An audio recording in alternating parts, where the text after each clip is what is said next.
สำคัญแม้นแท้บอกเขาว่าการที่เฮาโพสคลิปหรือว่าโพสรูปภาพลงเฟซดุเนี่ยมันจะเฮ็ดให้เฮาได้ยอดวิวยอดไลค์หลายแม้นบ่สำคัญแม้นแล้วเนาะ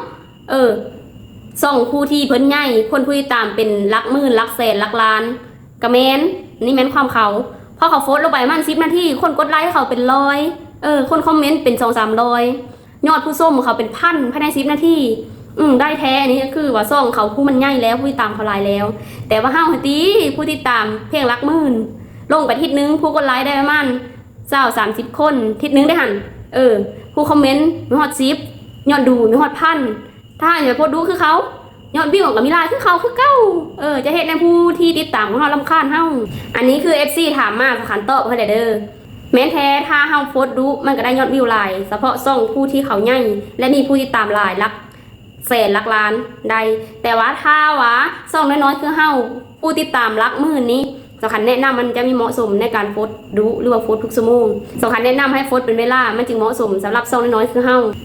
ถ้าให้ซ่องเขาใหญ่มีผู้ติดตามหลายๆได้เฮาจะโพสทุกชั่วโมงได้คือเดียวกับเขาสู้ต่อไปวันนึงเฮาสิเป็นของเฮาวันนี้ก็ขอให้เฮาโพสสม่ำเสมอขยันอดทนสำนี้เฮาก็ได้แล้วสู้ๆไปนำกันพี่น้อง